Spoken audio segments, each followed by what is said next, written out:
That Wednesday afternoon carried the peaceful feeling of any other day. The sun hung high in a cloudless sky as James loaded his toolbox into the back of his pickup truck. His daughter's treehouse needed new support beams, and he'd promised to fix it before the weekend. The local hardware store was just a 15-minute drive away, a trip he'd made countless times before. His truck, a well-maintained dark blue Ford he owned for 6 years, reflected his military attention to detail. The interior was spotless, with a small air freshener hanging from the mirror and a folder of maintenance records tucked neatly in the glove compartment. He just had it washed the day before, and the paint gleamed in the afternoon light. As he drove through his neighborhood, James waved to Mrs. Chen, who was watering her prize roses. Kids played basketball in their driveways, and the ice cream truck's distant melody floated through the air. It was the kind of peaceful suburban scene that had drawn him to this community 3 years ago. He turned onto Oak Street, following his usual route to Miller's Hardware. The radio played softly in the background, an old country song about coming home.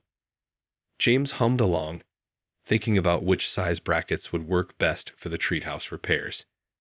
His daughter had asked for a small shelf inside to hold her books, and he was already planning how to surprise her with that addition. The first sign that something was different came when he glanced in his rearview mirror and noticed 2 police cruisers suddenly appear behind him. They weren't there a moment ago, and something about their positioning made his military instincts kick in. Within seconds, their lights began flashing, the bright blues and reds reflecting off nearby cars and windows. James did everything by the book, just as he'd always taught others to do. He switched on his turn signal, carefully pulled over to the right side of the road, and positioned his truck well away from traffic. His movements were deliberate and calm as he turned off the engine, placed both hands on the steering wheel at 10 and 2 o'clock, and rolled down his window.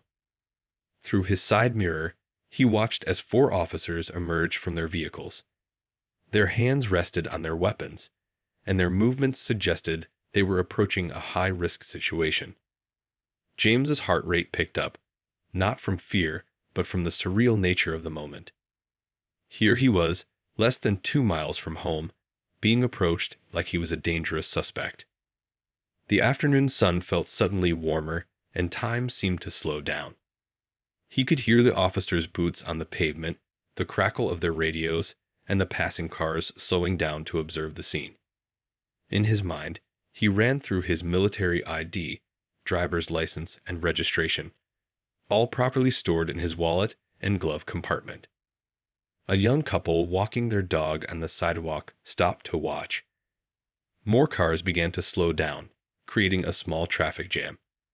James remained perfectly still, his training kicking in as he prepared to handle the situation with the same discipline that had served him through 2 tours of duty.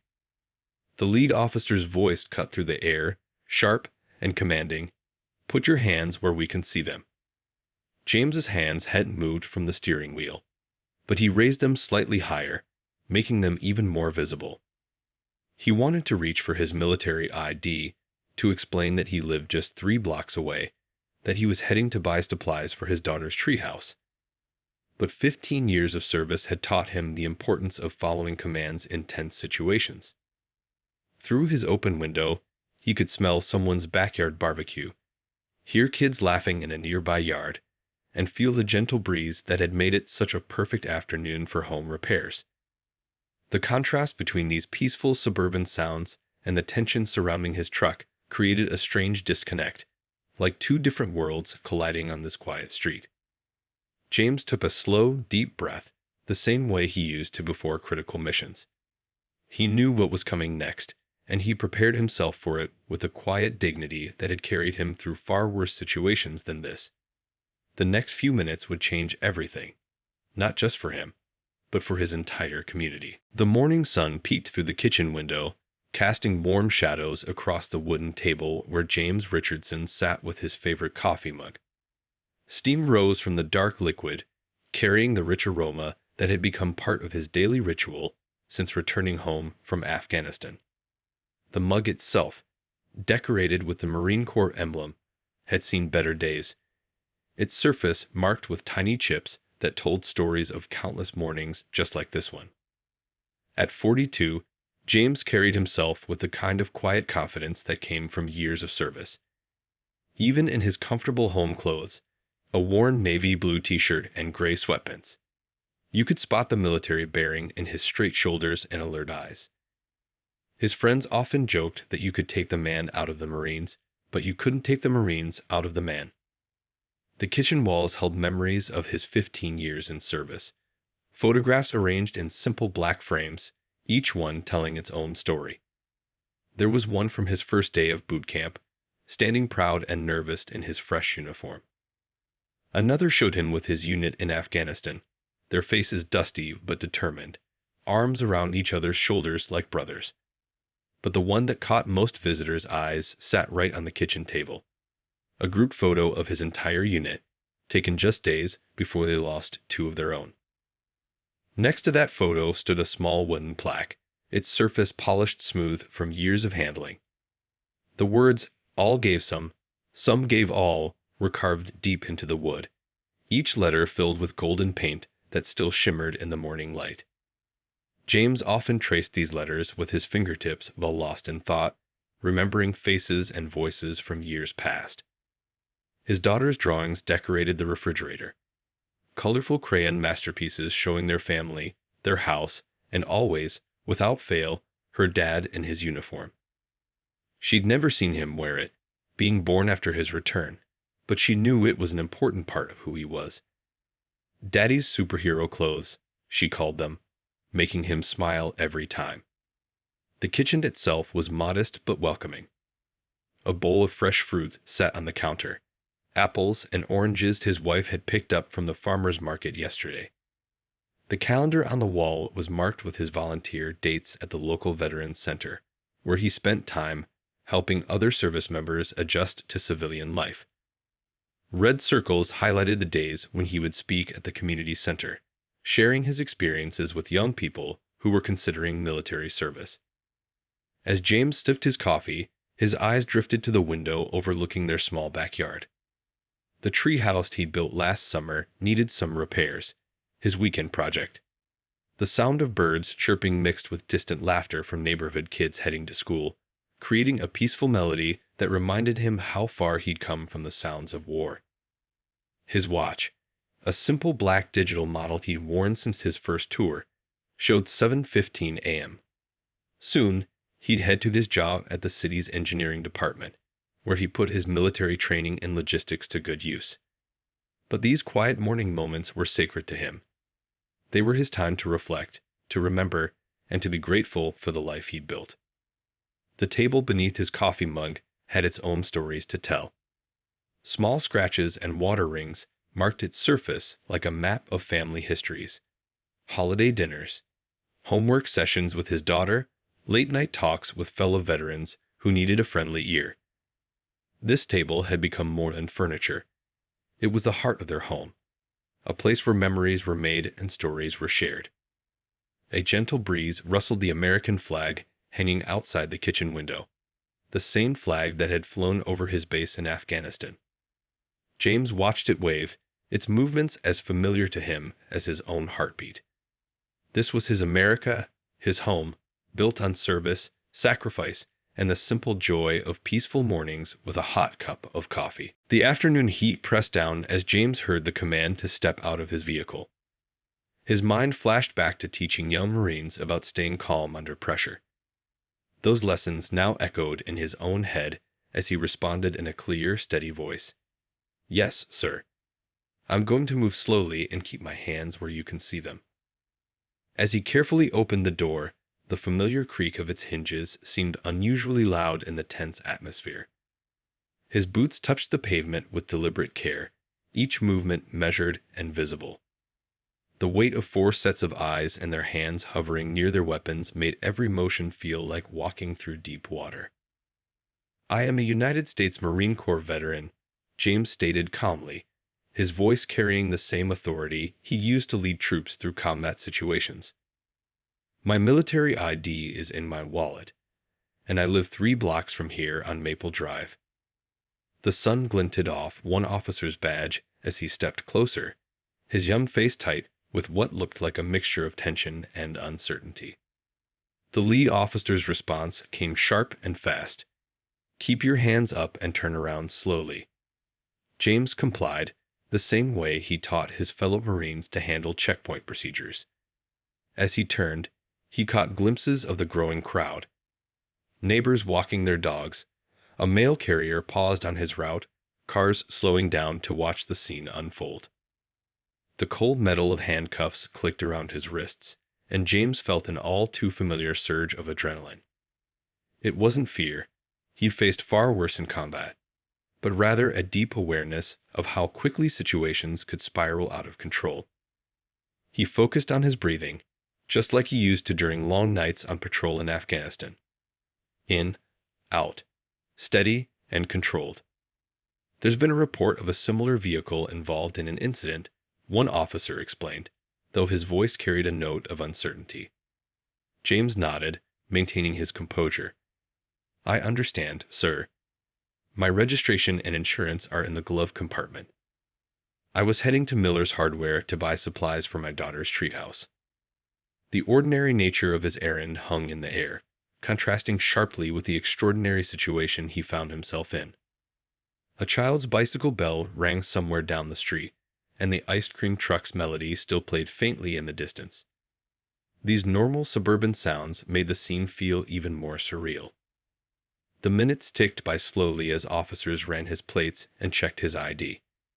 James stood perfectly still, his military bearing evident even in handcuffs. He noticed one of the younger officers shifting uncomfortably, perhaps recognizing the disconnect between their response and the man standing before them. Through it all, James kept thinking about his Marine Corps training, not the combat skills, but the lessons about dignity, respect, and keeping a level head when everything around you threatens to spin out of control. He'd spent years teaching young Marines that true strength often shows itself in restraint. The growing crowd of onlookers had phones out now, recording the scene. James could hear murmurs of disbelief and concern. Someone mentioned his volunteer work at the Veterans Center. Another voice spoke about how he'd helped organize the neighborhood's 4th of July celebration last year.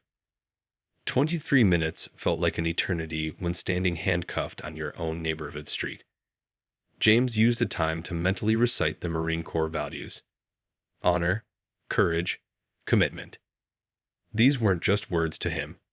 They were a guide for how to handle moments exactly like this one. The sun had shifted noticeably in the sky by the time the lead officer finally approached with a different demeanor.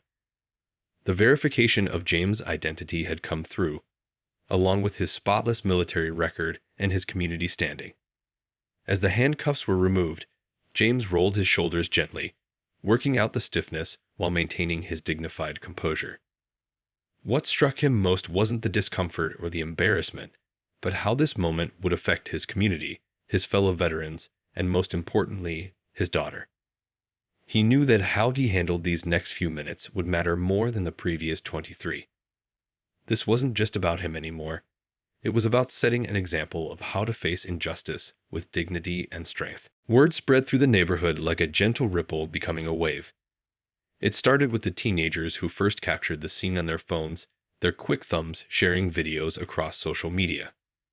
Then came the texts between neighbors, the phone calls, and the concerned voices spreading from house to house along the tree-lined streets. Mrs. Patterson, who had lived on the corner for over 30 years, was the first to step forward. At 68, she walked with a slight limp from her recent hip surgery, but there was nothing weak about her voice as she called out to the officers. "That's James Richardson you've got there," she announced, her tone carrying the weight of decades spent watching neighborhood children grow up. "He shoveled my driveway all winter when my husband was in the hospital." The crowd growing around the scene wasn't angry. Not yet. Instead, there was a sense of confused concern, like watching something familiar suddenly turn strange and wrong. The local high school track coach recognized James from the Veterans Career Day presentations. A young mother clutched her grocery bags, remembering how James had helped change her flat tire just last week in the supermarket parking lot. Security cameras from nearby homes captured the scene from different angles. The Rodriguez family's doorbell camera recorded the initial police lights. The Lee's garage camera caught the moment James was handcuffed. The Thompsons' garden camera captured the growing crowd of neighbors gathering on both sides of the street. Each device documented a piece of a larger story that would soon reach far beyond their quiet suburban community. More neighbors emerged from their homes, drawn by the commotion, and stayed by their conscience. The retired schoolteacher who lived next door to James brought out her phone, showing pictures from last month's neighborhood cleanup day where James had organized everything. "This man coordinates our community watch program," she explained to anyone who would listen. The afternoon sun cast long shadows as people continued to gather. Some held phones, recording every moment. Others stood with their arms crossed, watching with growing concern. A group of veterans who knew James from the local VFW post arrived, still wearing their work clothes, having heard the news during their shifts. Children who knew James as the man who helped coach Little League stood on their front lawns, confused by the sight of someone they respected being treated like a criminal. Parents tried to usher them inside, but many stayed, instinctively understanding they were witnessing something important. The hardware store owner drove by, recognizing his regular customer. He pulled over and joined the growing crowd, still wearing his work apron. "I was wondering why he hadn't shown up to get those treehouse supplies," he mentioned to those around him, the ordinary nature of James' intended errand making the current situation seem even more absurd. Through it all, the community's response remained dignified, reflecting the same composure James himself showed. There were no angry shouts, no harsh confrontations, just a steady gathering of people who knew the truth about their neighbor's character. Their presence spoke volumes without the need for loud protests. Social media notifications began buzzing on phones throughout the crowd as the first videos started circulating. Local community groups shared the footage, adding context about James's role in the neighborhood. Each post added another layer to the story: his volunteer work, his military service, his mentorship of local youth. A quiet murmur ran through the gathering when someone noticed James' daughter's school bus would be arriving soon. The community's protective instinct kicked in, with several parents quietly coordinating to make sure she wouldn't have to witness this scene. This small act of kindness demonstrated how a neighborhood could come together in unexpected ways. As the verification of James' identity continued, the crowd's presence began to have an effect. The officers' body language shifted subtly, their initial aggressive stance softening as they observed the steady stream of neighbors vouching for James's character. This wasn't just a routine police stop anymore. It had become a moment that would make everyone involved reconsider their assumptions and biases. Evening settled over the neighborhood like a heavy blanket. James sat at his kitchen table, the same spot where he'd started his morning with such ordinary peace. His Marine Corps mug sat untouched, coffee long since gone cold. The clock on the wall ticked steadily, marking time in a world that somehow felt different than it had just hours ago. His fingers traced the worn edges of the table, touching the familiar scratches and marks that told his family's story. The spot where his daughter had practiced writing her letters. The ring from last Christmas's hot chocolate mug. The slight dent from when he dropped his keys after his first night home from Afghanistan. Each mark held a memory, but tonight they seemed to ask for something more. The house was quiet. His wife had taken their daughter to her piano lesson, trying to keep some normalcy in their evening routine. James appreciated that, the importance of maintaining stability even when everything else felt shaken. The silence gave him space to think, to process, to decide how to transform this moment into something meaningful. He pulled out a piece of white poster board from his daughter's craft supplies. It had been meant for her science project next week, but somehow this felt more urgent.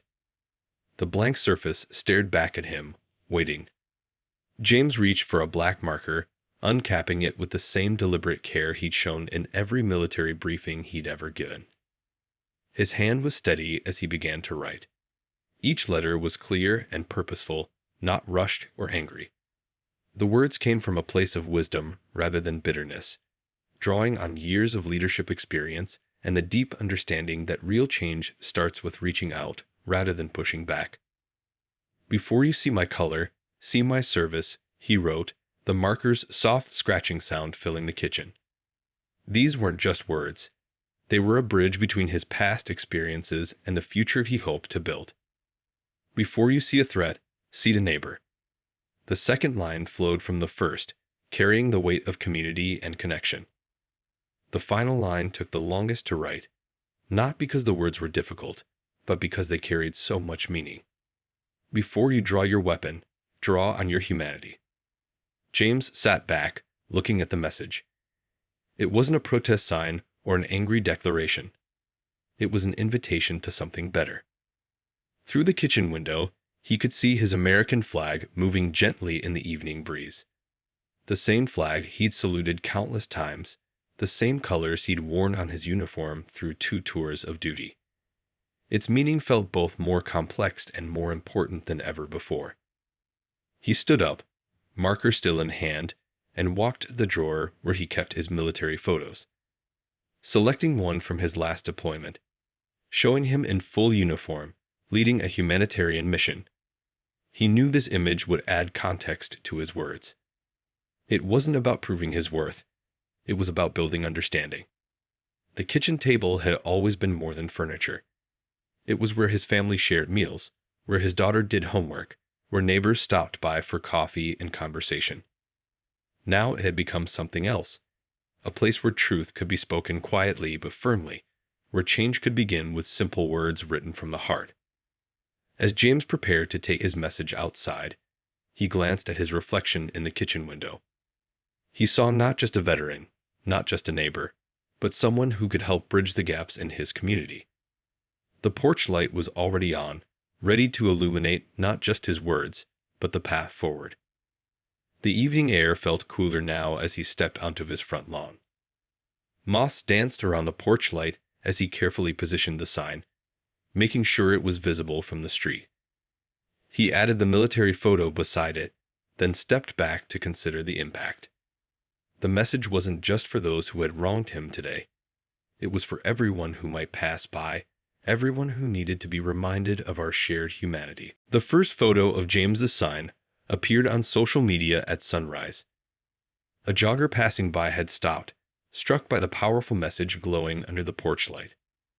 She'd taken a picture with her phone, added a simple caption about love and understanding, and shared it with her friends.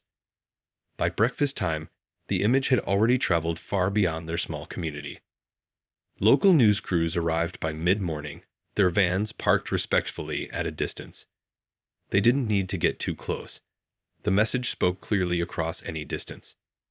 The cameraman who first captured the scene found himself lowering his equipment several times, moved by the sight of James standing quietly beside his sign, still in his usual morning routine, greeting neighbors as they walked by. The photo began appearing on news websites, first local, then national.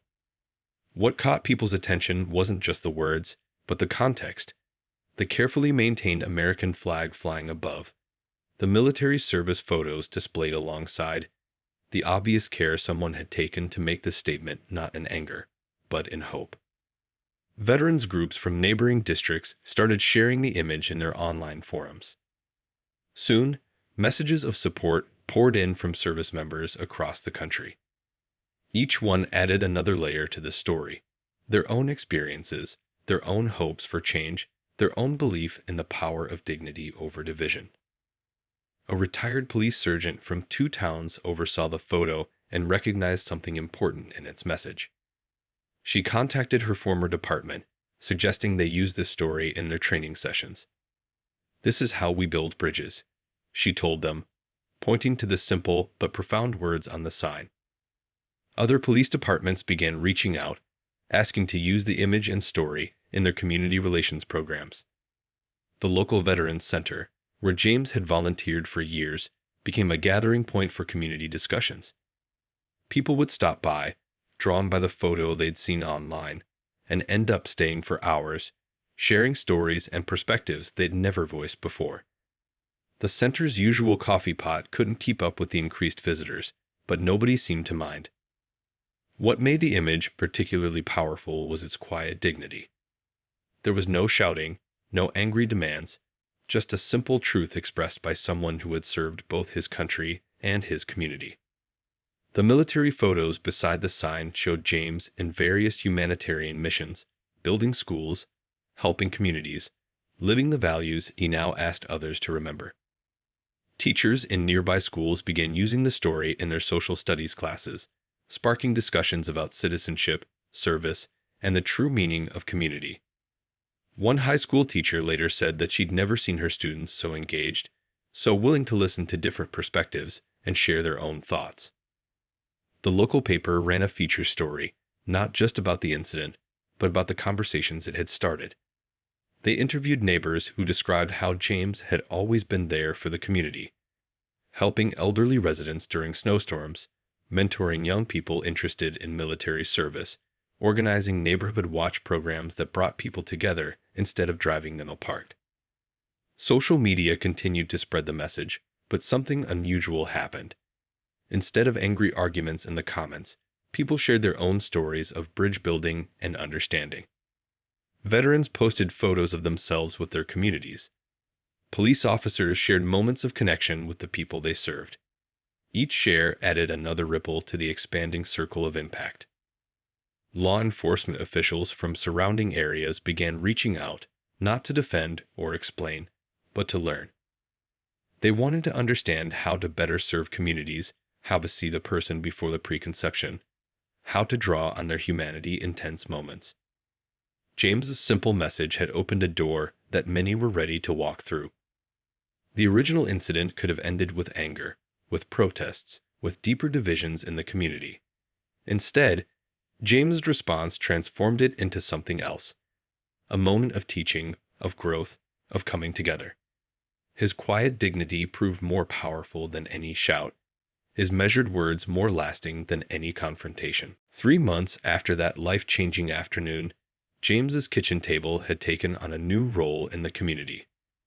Every third Thursday evening, the same table that held his morning coffee now hosted conversations that were changing lives.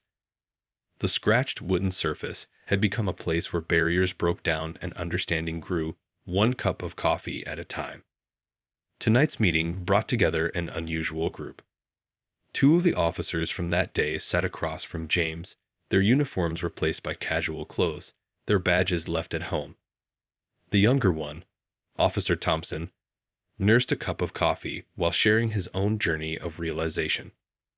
That day changed how I approach every situation now, he admitted, his voice carrying the weight of honest self-reflection. The aroma of fresh coffee and homemade cookies filled the kitchen, creating an atmosphere more like a family gathering than a formal meeting. James's wife had baked the cookies, saying good conversations needed something sweet to go with them. The recipe card propped against the cookie jar read, "Community Building Cookies," in her neat handwriting. Around the table sat a mix of people who might never have met otherwise. A retired teacher shared space with a young activist. A local business owner chatted with a high school student interested in law enforcement. Each person brought their own perspective, their own story, their own piece of the larger community puzzle. The original message James had written still held a place of honor on the wall, now framed alongside dozens of letters from across the country. Some were from veterans sharing similar experiences. Others came from police officers thanking him for helping them see things differently. A child's crayon drawing showed stick figures of different colors holding hands. A simple but powerful echo of James's message. Officer Rivera, the other policeman from that day, leaned forward in his chair. "You know what really got to me?" he said, gesturing toward the framed message. "It wasn't just the words. It was how you handled everything. You had every right to be angry, but you chose something better." His partner nodded in agreement, adding, "That's what we're teaching at the academy now. Dignity goes both ways." The conversations weren't always easy. Sometimes voices grew passionate, disagreements surfaced, and difficult truths had to be faced. But there was something about sitting at that kitchen table, sharing coffee and cookies, that helped people listen to each other. The informal setting reminded everyone that beneath uniforms and labels, we're all just people trying to do better. A wall calendar nearby showed upcoming events: community police forums, veterans outreach programs, youth mentorship sessions. Each entry represented another seed planted, another chance for change to grow. James had started marking these dates with green ink, the color of growth and hope, his daughter had decided. The thank you letters kept coming, each one adding to the story. A police academy instructor wrote about using James' experience in training new officers. A community organizer described how the story had inspired similar dialogue programs in other cities. A military commander shared how he now used the incident to teach leadership and dignity to young soldiers. As the evening's conversation continued, James refilled coffee cups and passed around more cookies. His daughter's laughter drifted down from upstairs where she was doing homework, a reminder of why these discussions mattered. They were building a better world for her generation, one conversation at a time. The kitchen table had witnessed countless moments in James's life: family meals, holiday celebrations, quiet morning coffees. But now it served an even greater purpose. It had become a symbol of how change begins with simple things: a shared meal, an honest conversation, a willingness to see each other as human beings first. As the meeting wound down, Officer Thompson paused at the door. "You know," he said, looking back at the table, "I never thought a kitchen table could change so many lives." James smiled, understanding exactly what he meant. Sometimes the biggest changes start in the smallest places, with people willing to sit down together and really listen.